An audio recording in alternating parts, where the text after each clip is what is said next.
The movie Fox tried to kill became the prophecy nobody wanted to hear. Mike Judge made a comedy about America getting dumber, and the studio buried it so deep that most people never knew it existed. But here's the thing. Every year that passes, Idiocracy looks less like satire and more like a documentary filmed from the future. These are the 20 secrets about Idiocracy that Fox never wanted you to know. Number 1. Fox gave this movie the smallest release in studio history.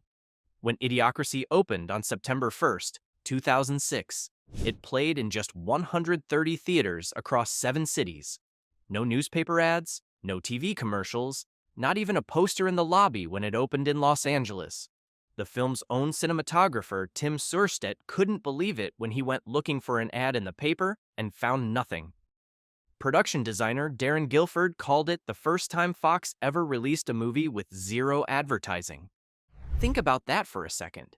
A major studio spends millions making a comedy with Luke Wilson and Maya Rudolph, then opens it in fewer theaters than a student film. The opening weekend brought in just $124,367. The entire theatrical run made less than $500,000. Not because people didn't want to see it, but because Fox made sure they couldn't. To put this in perspective, the average studio comedy in 2006 opened on 2,500 to 3,000 screens. Even limited releases usually hit 500 to 800 theaters. Idiocracy got 130. That's not a release. That's a burial. Some major cities didn't get a single print. Theater owners were confused when a Fox movie showed up with no marketing materials, no press screenings, no advance word of any kind. In Los Angeles, the entertainment capital of the world, you could walk into theaters showing the film and find no poster, no standee, nothing indicating it existed except a title on the schedule board. The crew found out about the release the same way everyone else did, by accident. Several department heads didn't even know the movie had come out until weeks later when friends asked why they hadn't promoted their own film. The answer was simple. Fox never told them it was being released. Number 2, the studio tested every possible trailer, and they all failed spectacularly. According to Time magazine's investigation at the time, Fox cut multiple versions of ads and trailers, and every single one tested atrociously with audiences. The marketing department couldn't figure out how to sell a movie about stupid people without making it look stupid itself. After Office Space became a cult hit on DVD despite bombing in theaters, someone at Fox made a calculation. Why waste money marketing another Mike Judge satire that nobody knows how to sell? Just dump it quietly and let people discover it later, if they discover it at all. The testing process was brutal. Focus groups hated every approach. Make it look smart, and audiences thought it was pretentious. Make it look dumb, and they thought it was insulting. Show the corporate satire, and test audiences got uncomfortable. Show the political satire, and they got angry. One executive later admitted they spent more money testing trailers than they spent promoting the actual release.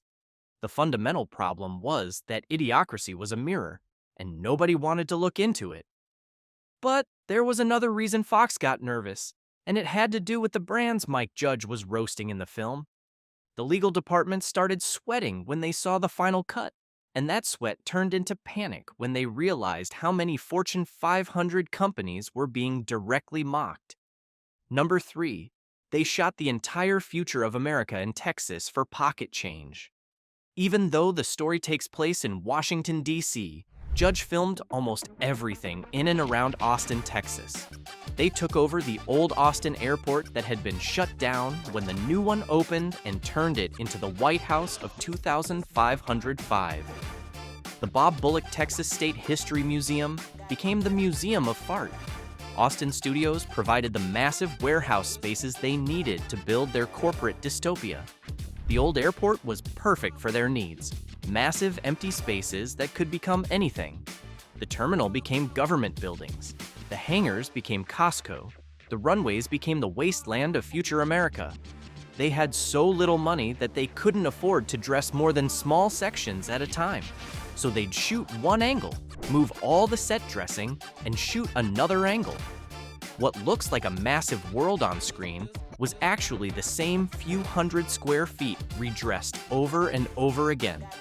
The reason they shot in Texas wasn't just because Judge lived there. It was because the budget was so small, they needed every advantage they could get. Texas offered tax incentives, cheap locations, and crews willing to work for less than Los Angeles rates. Even with all those advantages, they barely made it work. Number 4. The visual effects budget was short by $10 million. Crew members described meetings where they fought over individual shots that cost $3,000. At one point, Mike Judge actually offered to pay for effects out of his own pocket just to end a budget argument and keep shooting. The entire production budget landed somewhere around $2.4 to $3 million, which is nothing for a science fiction comedy that needs to show the entire future of civilization. Every department head tells the same story. They'd present their budget needs, and the studio would cut it by 75%. The costume department needed thousands of future outfits, but got money for hundreds. The props department needed to create an entire world of degraded technology, but got the budget for a few hero pieces. The visual effects team needed to create cityscapes and set extensions, but got enough money for basic compositing. That tiny budget explains why every frame looks like what Judge called the coupon page on a Sunday paper, crammed with ads and visual noise. They couldn't afford to build a convincing future, so they buried everything under logos and commercials and chaos. The cluttered, overwhelming look wasn't just an artistic choice, it was a survival strategy. If you can't afford to make things look good, make them look intentionally bad. If you can't build a whole world, fill the frame with so much garbage that nobody notices what's missing. Number 5. The worldwide box office never even hit $500,000. The final global gross was $495,303, which sounds like a disaster until you realize that almost nobody could actually see it. Fox limited the release so severely that the box office number tells you more about the burial than the movie. This wasn't a film that audiences rejected, it was a film that audiences never got the chance to find. The international release was even worse than domestic. Most countries got 0 prints. European markets that usually loved Mike Judge's work never saw it in theaters. Asian markets that were starting to embrace American comedy weren't given the option. Fox treated Idiocracy like toxic waste, keeping it as far from audiences as possible while still technically fulfilling their contractual obligation to release it. But then something strange happened. People started talking about it, sharing it, passing around DVDs like they contained forbidden knowledge. The movie Fox tried to bury started clawing its way back from the dead. Number 6, it became the ultimate buried then beloved cult film. In the years after its theatrical disaster, Idiocracy exploded on DVD and cable. College kids watched it in dorm rooms. Office workers quoted it at the water cooler. The movie Fox tried to hide became the movie everyone had to see. Crew members described getting calls years later from people who just discovered it, always with the same question: why didn't anyone tell me about this? The DVD sales were shocking to everyone, especially Fox. A movie that made less than $500,000 in theaters was suddenly moving units like a blockbuster. Cable ratings were even more surprising. When Comedy Central started airing it, Idiocracy consistently beat first-run programming. The film that tested terribly with focus groups was killing it with actual audiences who found it on their own. The answer goes back to the very beginning, to how this whole project started, in a place you'd never expect. Number 7. The original title was 3001 until Judge realized he'd crash into Futurama. When Judge first pitched the concept to Fox executives after Office Space, he called it 3001, a play on 2001, A Space Odyssey.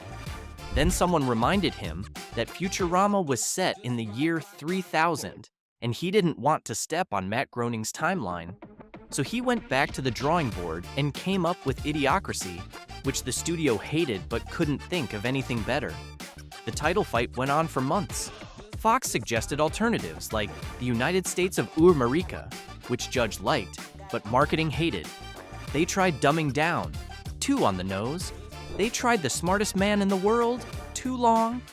Every meeting brought new terrible suggestions until everyone gave up and stuck with Idiocracy, a title nobody loved but everyone could live with. Number 8. The whole idea came to Judge while standing in line at Disneyland. Years before he wrote the script, Judge was at Disneyland watching the crowds, seeing what people were drawn to, and thinking about where consumer culture and anti-intellectualism might lead if you followed them to their logical conclusion. He's told this story multiple times, and it always comes back to that moment in the happiest place on Earth, watching civilization and wondering if we were already sliding towards something worse. But it wasn't just general observation. Judge noticed specific things. Parents more interested in their phones than their kids, people unable to follow basic cue instructions, conversations that consisted entirely of brand preferences and TV references. He watched a man argue with a ride operator about why he couldn't bring his oversized soda on Space Mountain and thought, what if this is the peak and it's all downhill from here? Number 9. President Camacho didn't exist in the first version of the script. The early concept had the government run by an annoying AI operating system, which Judge realized wasn't funny enough. So he created Dwayne Elizondo Mountain Dew Herbert Camacho, a professional wrestler turned president who settles congressional debates with a monster truck. Terry Crews brought such insane energy to the role that Camacho became the heart of the movie, the perfect symbol of politics as entertainment. The AI version was darker and probably more realistic. A future where humans had outsourced thinking entirely to machines that just told them what they wanted to hear. But Judge realized that was too cold, too distant. He needed a human face on the stupidity, someone who embodied the worst of celebrity culture and political theater combined. Camacho was born from watching wrestling and C-SPAN on the same day and realizing they were becoming the same thing. Crews almost didn't get the part. The studio wanted a bigger name, someone safer. But Crews came to his audition in character, improvising a State of the Union address about crop failures while doing push-ups. Judge knew immediately he'd found his president. But even with the perfect cast, the production faced one disaster after another, starting with the weather literally fighting against them. Number 10, they had to kill grass during the rainiest summer in forever. The movie is set during a massive drought in 2505, but they shot during the rainiest Texas summer anyone could remember. The art department would tarp entire lawns for days to make the grass die. Then it would rain again and ruin everything. Judge calls the production cursed, and when you hear about them desperately trying to make Texas look like a desert while fighting constant downpours, you understand why. They tried everything. Painting grass brown, which looked fake on camera, burning it with chemicals, which was too dangerous, covering it with dirt, which turned to mud in the rain. Finally, they resorted to shooting around the green patches and fixing it in post, eating into their already impossible visual effects budget. Every outdoor scene became a nightmare of weather watching and lawn management. Number 11. They actually filmed the movie Ass and showed it to hundreds of extras. In the future of Idiocracy, the number 1 movie in America is called Ass, which is exactly what it sounds like, 90 minutes of a naked butt on screen. And it wins 8 Oscars, including Best Screenplay. To film the scene where characters watch this masterpiece, they actually had to shoot the butt footage, project it in a real theater, and film hundreds of extras reacting to it. The casting requirement was simple but awkward. They needed someone comfortable having their butt on screen for the joke to work. The extras didn't know what they were signing up for. They were told they'd be watching a movie in a theater scene, normal background work. Then the lights went down, and there it was, a giant ass on screen, occasionally farting. The first take was unusable because everyone was genuinely shocked. By take 5, they'd settled into the deadened acceptance Judge wanted. The look of people so desensitized that watching a butt for 90 minutes seemed normal. The scene almost didn't make it past the MPAA ratings board. Judge had to argue that it was satirical buttocks, not gratuitous buttocks. The fact that he had to make that argument proved his point better than the movie ever could. Number 12. Those Crocs were supposed to be a joke about terrible fashion. Costume designer Deborah McGuire found these hideous foam clogs from a tiny Denver startup and showed them to Judge as the perfect future shoe, something so ugly that only idiots would wear them. Judge worried that by the time the movie came out, everyone might be wearing them. McGuire laughed and said that would never happen. The movie came out in 2006. By 2007, Crocs were a billion-dollar company. The joke became reality faster than the movie could even find its audience. Judge later said it was the moment he realized they weren't making a comedy about the future anymore. They were documenting the present with a 500-year buffer to make it feel safe. Number 13. Using real brand names created a legal nightmare. Instead of making up fake companies like Starbucks or McDonald's, Judge went after real corporations. Costco becomes a law school. Carl's Jr. calls Child Protective Services on bad parents. Starbucks offers a very different kind of service. The legal department went crazy trying to clear everything under parody law, and many people believe Fox's nervousness about corporate lawsuits contributed to burying the release. The legal meetings were legendary. Lawyers would sit in rooms for hours debating whether they could show Costco as a city-sized warehouse where you could get law degrees and hot lattes. The Starbucks joke alone required weeks of negotiation, with lawyers arguing about whether showing a coffee company as a brothel counted as defamation or satire. Every brand mention required documentation proving it was parody, not libel. Parody is technically protected speech, but big studios don't like picking fights with bigger corporations, especially when those corporations buy advertising. Fox was simultaneously negotiating ad deals with companies that Idiocracy was mocking. The conflict of interest was so obvious that nobody wanted to talk about it. Number 14. The narrator is an NFL Films legend, and SpongeBob does the computer voices. That gravelly voice guiding you through humanity's downfall is Earl Mann, the voice of NFL Films. And if the time machine sounds weirdly familiar, that's because it's Tom Kenny, the voice of SpongeBob SquarePants. Same with the Carl's Jr. kiosk that takes away your children. Once you know it's SpongeBob calling you an unfit mother, you can never unhear it. The casting of these voices was deliberate.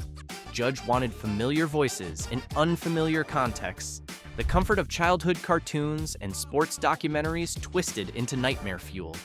Kenny recorded his lines in the same booth where he did SpongeBob, sometimes on the same day. He'd go from happy sponge to dystopian computer, and the sound engineers said it was the most disturbing thing they'd ever witnessed. Number 15. Bronto became a real energy drink 2 years later. In the movie, Bronto the Thirst Mutilator has replaced water for everything, including watering crops, because it's got electrolytes, and that's what plants crave. In 2008, a company called Omni Consumer Products licensed the fictional drink and sold it in real stores. Rob Walker covered it for the New York Times Magazine as an example of fiction bleeding into reality. The drink came in neon green, claimed to have electrolytes, and actually existed on real shelves. The marketing campaign used lines directly from the movie. "It's got what plants crave" became an actual slogan on actual cans that people actually drank. The company even created fake scientific studies about electrolytes and plant growth, blurring the line between satire and marketing until nobody could tell the difference anymore. Few movies accidentally create real products. Idiocracy created one that proved its own point. People bought Bronto knowing it was a joke about their own stupidity, and bought it anyway because the joke was funny. The joke being funny became more important than the joke being on them. Number 16. President Camacho came back for the 2012 election. Terry Crews put the costume back on for a series of Funny or Die videos directed by Judge during the 2012 election season. Camacho gave a State of the Union address about real political issues while firing a machine gun and riding a motorcycle. In 2016, there were discussions about bringing him back for election ads, but Crews later explained they couldn't figure out how to do it without being too political. The 2012 videos were perfect satire until people started commenting that Camacho made more sense than actual candidates. His solution to economic problems was to shoot them with a machine gun, and somehow, that seemed more honest than what politicians were actually proposing. The character created to be impossibly stupid started looking competent by comparison. By then, the comparisons between the movie and reality were getting uncomfortable. News anchors were quoting the film on air. Social media was full of Idiocracy references every time a politician spoke. Number 17. In 2016, Judge said he was only off by 490 years. As election season heated up and social media exploded with Idiocracy comparisons, reporters kept asking Judge if he felt like a prophet. His response was perfect. "I'm no prophet. I was off by 490 years. The movie was supposed to be set 500 years in the future, but people were already using its vocabulary to describe the present." "Ow my balls" became shorthand for reality TV. President Camacho became a reference point for political theater. The joke stopped being funny when it started being accurate. Judge started doing interviews where he looked genuinely disturbed by how fast his satirical future was becoming reality. He'd made a movie about the year 2505, but by 2016, people were already living in it. The timeline had collapsed. The buffer zone of centuries had shrunk to nothing. Number 18, the hardest part wasn't the politics, but the impossible schedule. Crew members described 16-hour days with departments literally sleeping at the studio. They were trying to create an entire future world on a budget that wouldn't cover a single car chase in a normal studio comedy. The art department performed miracles, turning abandoned buildings into corporate wastelands. If you wonder why the future sometimes looks like a barely converted mall, that's not laziness. That's ingenuity making something from nothing. The schedule was so tight that they were writing scenes in the morning and shooting them that afternoon. Sets were being built while actors were rehearsing in the parking lot. Costumes were being sewn while cameras were rolling. Everyone was doing 3 jobs because they couldn't afford to hire enough people. The script supervisor was also doing continuity. The production designer was painting sets. Judge himself was handling duties usually split between 5 different people. Number 19, the Costco Law School joke came from a real place. The massive warehouse vibe of future Costco came from filming in that closed Austin airport, where they could build cavernous sets that made retail feel like citizenship. The joke about getting your law degree at Costco wasn't random. It was Judge's comment on education becoming just another consumer product, bought in bulk and valued by volume rather than quality. But the real kicker is that since the movie came out, the line between retail and education has actually blurred. Universities have partnerships with corporations. You can get certifications from Google and Amazon. Online degree mills advertise like fast food. The joke isn't that you can get a law degree at Costco. The joke is that we're surprised you can't yet. Number 20, the burial of the movie became bigger than the movie itself. For years, the story of how Fox killed Idiocracy overshadowed what Idiocracy was actually saying. Time magazine tried to explain it with test screenings. Crew members blamed brand nervousness. The truth was probably all of it. A movie that tested badly, scared corporations, and reminded Fox of Office Space's theatrical failure. So they buried it in a way that would have killed any other film. But here's the thing about burying something. Sometimes it grows stronger underground. The lack of marketing became its own marketing. The story of a movie too dangerous for theaters made people need to see it. Fox created the exact mystique they were trying to avoid. Bonus fact that connects everything. The same system the movie mocked determined its fate. Idiocracy makes fun of a world run by marketing logic, brand sensitivity, and spectacle over substance. Then Fox killed it for exactly those reasons. Bad marketing tests, brand concerns, and fear of substance. The movie became its own prophecy before anyone even saw it. The very forces it warned against tried to destroy it, and when that failed, those same forces made it essential viewing. The ultimate irony is that Fox's burial of Idiocracy proved the movie's point better than the movie itself ever could. A corporation decided that a film about corporate stupidity was too risky for corporate interests, so they used corporate logic to bury it, which only made its commentary on corporate culture more powerful. They became the thing they were selling. The scariest thing about Idiocracy isn't that Judge predicted the future, it's that he was describing the present and just adding 500 years to make it feel safe. Drop a comment telling us which prediction from the movie already came true in your life. Because at this point, we're not watching Idiocracy anymore, we're living in it.